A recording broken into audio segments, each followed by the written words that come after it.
गर्मी हो रही है, गाड़ी तो चलाने दो। आप आगे गाड़ी लगा के भागेंगे थोड़ी गाड़ी। आप गाड़ी सर देखो, आप एक ऑफिसर हो, आप गर्मी में बैठेंगे। आप गाड़ी आगे खड़ी है आपकी, हम भागेंगे थोड़ी। क्या है? अरे यार आप लोग समझते नहीं हो क्या? क्या हम समझे हुए हैं, कोई खतरा बताया इसलिए। हाँ तो खतरा बताया तो क्या? तो खतरा है तो चाबी निकालने से खतरा हट जाता है क्या? मेरी बात सुनो, वो सर गर्मी नहीं हो रही, बिल्कुल हो रही है। हम आपकी गाड़ी आगे लगा रखी है ना आपने? चाबी क्या अपनी गाड़ी की? ले गया वो। मैंने उससे कहा था 100 नंबर पे फोन करूँ क्या? खड़ा हूं आज भी रोटी के 4 हर्फ लिए, सवाल ये है किताबों ने क्या दिया मुझको। नमस्कार दोस्तों, मैं हूं अभिषेक तिवारी और आप देख रहे हैं द अभिषेक तिवारी शो। जय श्री राम। मैं पत्थर पर लिखी इबारत हूं, शीशे से कब तक तोड़ोगे? मिटने वाला मैं नाम नहीं, तुम मुझको कब तक रोकोगे? किस्मत में जो लिखा है उसे कोई छीन नहीं सकता, और किस्मत में जो नहीं लिखा उसे कोई दे नहीं सकता। So you do your work, do your karma and leave rest to know what happens. और पहले हमने कह दिया है कि आपको बाहर आने पर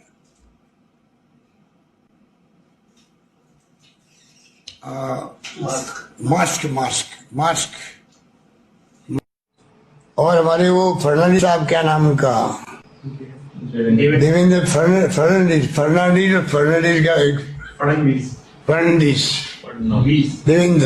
देवेंद्र जी।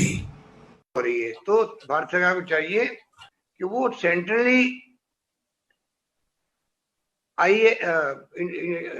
देश का जो राष्ट्रीय रिसर्च का विंग है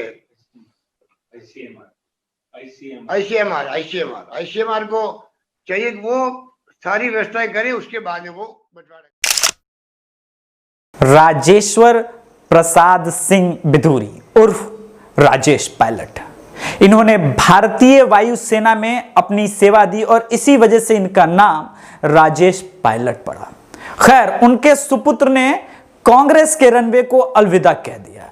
अब उनका प्लेन और सचिन पायलट दोनों ही कांग्रेस की तरफ नहीं जाते, कांग्रेस के रनवे की तरफ नहीं जाते। इसके बड़े मायने क्या है? पहले ज्योतिरादित्य सिंधिया मध्य प्रदेश से और अब सचिन पायलट कांग्रेस से जा चुके हैं, राजस्थान कांग्रेस से। ऐसे में जहां 2014 और 2019 के लोकसभा चुनावों में बीजेपी ने क्लीन स्वीप किया था राजस्थान में और लगभग क्लीन स्वीप के करीब था मध्य प्रदेश में, अब 2024 के लिए राह बीजेपी की कहीं आसान होती दिख रही है। सचिन पायलट एकमात्र राजस्थान के ऐसे कांग्रेसी लीडर थे, नेता थे, जिनको लीडर कहा जा सकता है। उसके 2 कारण थे। आजकल कांग्रेस के प्रति आम जनमानस का एक रवैया फिक्स्ड है। वो मान चुकी है कि कांग्रेस एंटी हिंदू है, प्रो कैथोलिक, प्रो मिशनरी और प्रो मुस्लिम पार्टी है।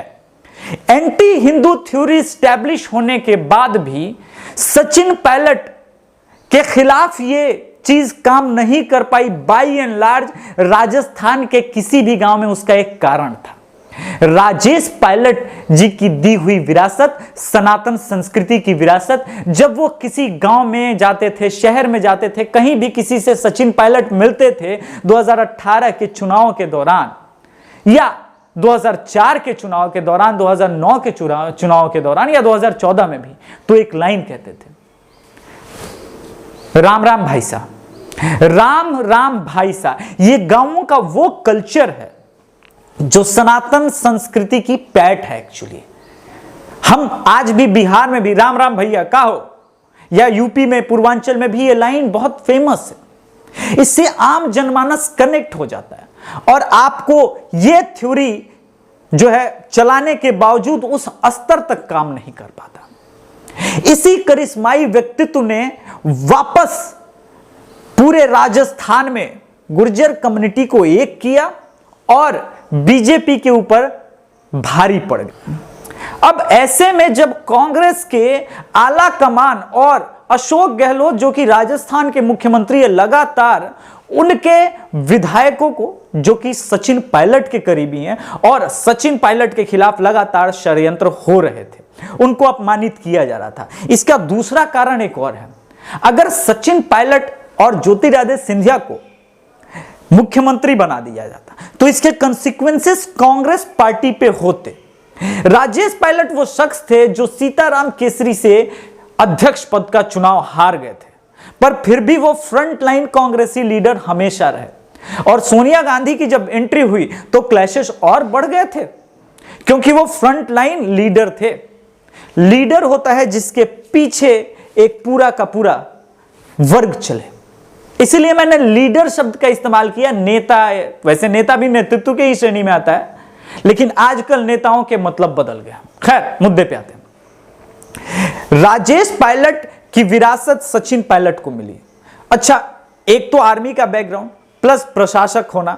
जब अच्छे प्रशासक ज्योतिरादित्य सिंधिया या सचिन पायलट अगर सत्ता में होते और मुख्यमंत्री बनते तो निश्चित रूप से मध्य प्रदेश और राजस्थान में उम्मीद से कहीं बढ़ के काम करते। बीजेपी को परेशानी होती सो होती, सबसे बड़ी परेशानी आने वाले वक्त में राहुल गांधी, प्रियंका वाड्रा और सोनिया माइनो को होती, क्योंकि एस्टैब्लिश करना मुश्किल हो जाता कि वास्तविक घोड़ा जो है या इस जहाज का कप्तान, भले उसे जहाज चलाना नहीं आता हो, पर राहुल गांधी या प्रियंका वाड्रा ही बनेगी। इस मुसीबत को सोनिया गांधी ठीक ढंग से समझती थी। इसी वजह से कमलनाथ जैसे निरंकुश और अशोक गहलोत जैसे निरंकुश मुख्यमंत्री को राजस्थान की कमान सौंपी गई।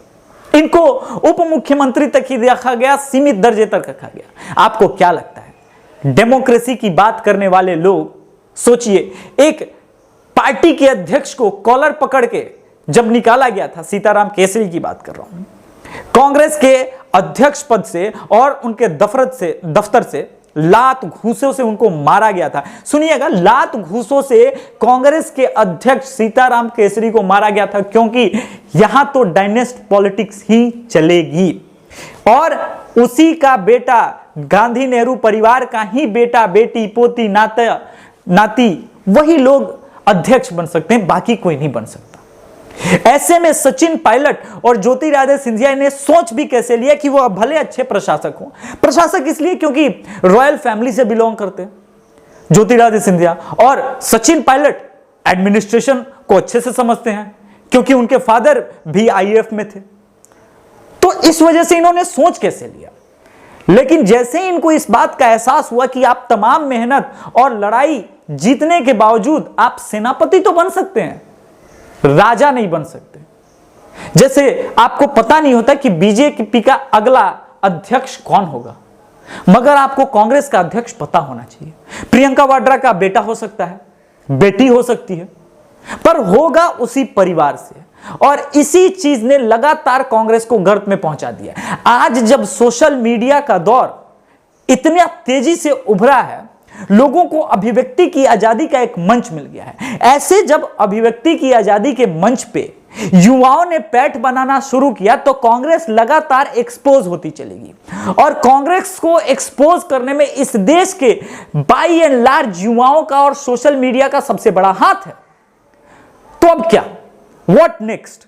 क्या कांग्रेस 2024 के चुनाव के बाद विलुप्त हो जाएगी? आप एक चीज देखिए, अरविंद केजरीवाल ने खुद को नेशनल पॉलिटिक्स में लाने के लिए प्रो बीजेपी टाइप की पॉलिटिक्स शुरू की है। वो secular, Chinese agent, Pakistani agent वाले छवि से बाहर आना चाहते हैं। आपने रिसेंटली आकाश बनर्जी का एक वीडियो देखा होगा जिसमें उसने काफी क्रिटिसाइज किया है केजरीवाल को। हो सकता है आप ध्रुव राठी का भी देखेंगे आने वाले टाइम में। उसका कारण है, अरविंद केजरीवाल समझ चुके कि कांग्रेस अब समाप्ति की ओर है और भारत को एक ऑप्शन की जरूरत है कांग्रेस के जगह पे, और उस ऑप्शन को भरने के लिए आम आदमी पार्टी और केजरीवाल हो सकता है उपयुक्त हो, क्योंकि इनके पास सेकुलर मुस्लिम वोट तो है ही। अब वो थोड़ा सा अगर pro Hindu, pro BJP type का एजेंडा शुरू कर दें, जैसे हनुमान चालीसा उन्होंने लाइव गया था न्यूज चैनलों पे, इससे होता क्या है? आप जो थ्योरी करते हैं ये एंटी मुस्लिम है, एंटी हिंदू है, इस तरह की चीजें टूटती हैं।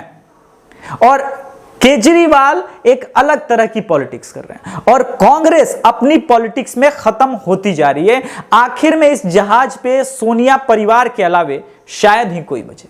मैं बात कर रहा हूं एक और महाराष्ट्र के लीडर मिलिंद देवड़ा नाराज चल रहा है। तो इस तरह से अगर युवाओं से खाली होती जाएगी, अच्छा बीजेपी के लिए तो विन विन सिचुएशन है। अगर सचिन पायलट जैसा इंसान भारतीय जनता पार्टी में आ जाता है और सिंधिया जी ऑलरेडी भारतीय जनता पार्टी में आ चुके हैं, इसका मतलब है आप मध्य प्रदेश और राजस्थान को आने वाले 15 सालों के लिए तो फिलहाल भूल जाइए।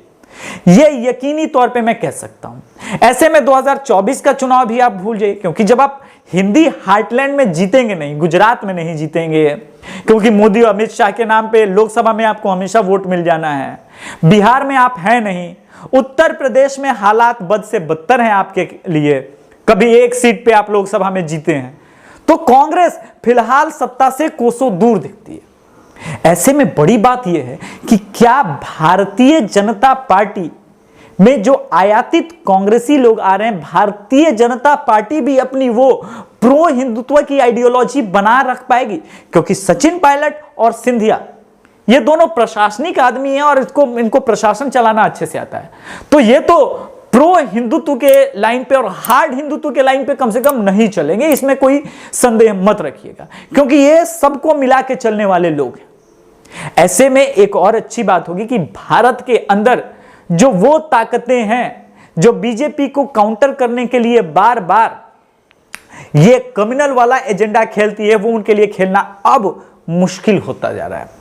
भारतीय जनता पार्टी पे राजस्थान में टूट का इल्जाम अभी तक लेफ्ट विंग के पत्रकार लगा रहे हैं, पर उनके पास कोई पुख्ता सबूत नहीं है। ऐसे में अब जो हालात और सिचुएशन में बदलाव हुआ है, आपको क्या लगता है कि 2024 कांग्रेस जीत पाएगी? मेरे हिसाब से तो यह असंभव अभी ही लगता है। बड़ी बात क्या है, प्रियंका वाड्रा, राहुल गांधी, सोनिया माइनो युक्त कांग्रेस अब समाप्ति की ओर बढ़ रही है, और अब कांग्रेस की समाप्ति का असली अध्याय ज्योतिरादित्य सिंधिया और सचिन पायलट के जाने के बाद ही शुरू होता है। भविष्य में मेरी इस बात को अगर लोग शेयर करेंगे मेरा वीडियो, तो याद रखें कि कांग्रेस की नाव में आखिरी छेद जिसको कहते हैं ड्रिल गन से किया है, वो सचिन पायलट और सिंधिया ने किया है। इनके जाने के बाद अब कांग्रेस में ऐसा कोई लीडर नहीं है जो आम जनमानस से कनेक्ट होकर कह सके कि हम हिंदू विरोधी नहीं है, क्योंकि गांधी नेहरू परिवार पे ये टैगलाइन आम जनमानस ने लगा दिया है कि ये परिवार एंटी हिंदू है, प्रो मिशनरी है, प्रो मुस्लिम है, इसको हिंदुत्व सनातन संस्कृति से कोई मतलब नहीं है। अब उनके साथियों को समझ लेते हैं जो कमलनाथ, गहलोत या दिग्विजय सिंह जैसे लोग हैं, इनके ऊपर यह थ्योरी स्टैब्लिश की जा चुकी है, ये लोग चेले चपाटी हैं और ये लोग एंटी हिंदू लोग हैं। यानी अब कांग्रेस के लिए एक चीज मुश्किल होती गई है और लगातार होती जा रही है, वो हिंदुओं का वोट लेना। आप लाख ब्राह्मण, दलित, क्षत्रिय कार्ड खेलते रहिए, पर न तो आपके पास अब गुर्जर वोट है, न जाट वोट है। ब्राह्मण, राजपूत, यादव, कायस्थ, कुर्मी, ये सारे वोट बैंक आपसे कब के छिटक चुके हैं, तो आप जीतेंगे किसके भरोसे? आधे अधूरे 17% मुस्लिम वोट को पाने की लालसा तो बंगाल से लेकर के सपा, बसपा, नीतीश कुमार, लालू प्रसाद यादव से लेकर केजरीवाल सब लेना चाहते हैं। आपके हिस्से में बचेगा क्या?